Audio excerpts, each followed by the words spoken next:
আসসালামু আলাইকুম। হাসান খালেদ, সভাপতি, বাংলাদেশ তৃণমূল পার্টি। দর্শক শ্রোতা, আজকেও আপনাদের সাথে একটু কথা বলি ওই প্রতিমন্ত্রী মীর শাহ আলম সম্পর্কিত। অনেক তথ্য উপাত্ত দেখলাম, অনেক কিছুই। উনি তো দুর্বার গতিতে মহাসমারোহে এগিয়েই চলছেন। ওনার পথে কেউ বাধার সৃষ্টি করতে পারে নাই। বাংলাদেশে মানুষ আশা করতেছে আর কেউ বাধা সৃষ্টি করতেও পারবে না, তাকে থামানোও যাবে না। ওই যে 3টে ইউনিয়ন, স্বর্ণগ্রাম, স্বর্ণ নাকি আবার তার আরেক আত্মীয় বেরিয়েছে, যাই হোক সবই তার আত্মীয়র নামে চলে গেছে।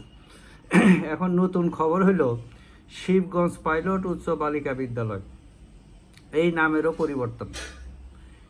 ওইখানে শিবগঞ্জ পাইলট শাহ আলম উচ্চ বালিকা বিদ্যালয় এরকম কিছু রাখা হয়েছে, নাকি কি হবে এরকম একটা কিছু আসছে। তো এমন হচ্ছে কেন? একে কি থামানো যাবে না? হ্যাঁ, ওই যে আমরা শুনছি তোমায় বদিবে যে গোকুলে বাড়িছে সে, তো এখন শাহ আলমকে বদিবে যে সে কি কোথাও বাড়িতেছে না? সে কি কোথাও বাড়িতেছে না? বাংলাদেশের মানুষ কি করবে? বাজেট বরাদ্দ নিয়ে নিছে একেবারে একেবারে।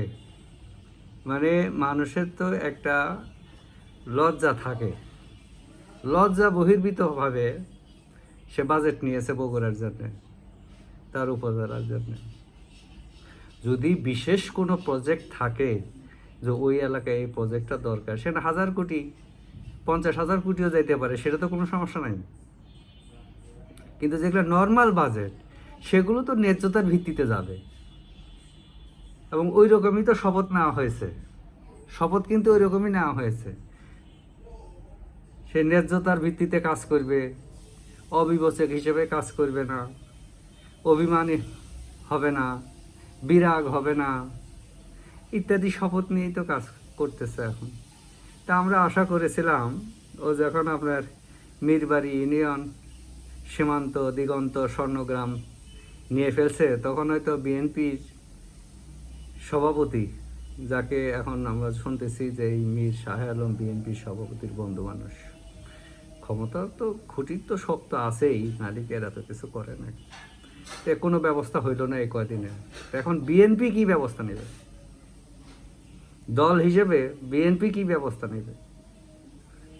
এলজেআরডি মন্ত্রী হল দলের মহাসচিব, বিএনপির সেকেন্ড পারসন। উনি তো বোধহয় কোনো ব্যবস্থা নিতে অপারক মনেই হচ্ছে না, যাতে এতদিনে ব্যবস্থা নিয়েই ফেলতেন।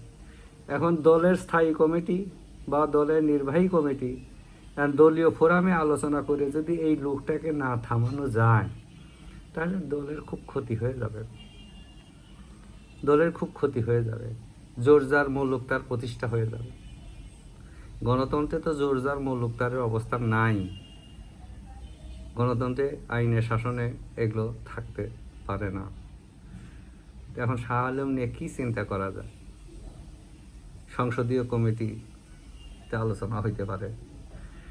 এই যে সংসদীয় কমিটি যেটা আছে স্থানীয় সরকার, যে ওইখানে অ্যালোকেশনে অনিয়ম হয়েছে, ন্যায্যতার ভিত্তিতে করা হয় নাই, নীতিগতভাবে করা হয় নাই, নীতির অমান্য করা হয়েছে, এটা নিয়ে আলোচনা হইতে পারে। সহজ হয়তো বিএনপির প্রধান যদি এই ব্যবস্থাটা নিতেন, তাকে সরাই দিলে ক্ষতি কী? সে তো এরকম কোনো বুদ্ধিজীবীও না, জ্ঞানের অধিকারীও না, কিছুই না। কিছুদিনের মধ্যে ওজনও বেড়ে গেছে। আমরা এই 17 বছরে শাহ আলমের নাম শুনিনি বাংলাদেশে বিএনপির, তার ভালোই ওজন বাড়ছে।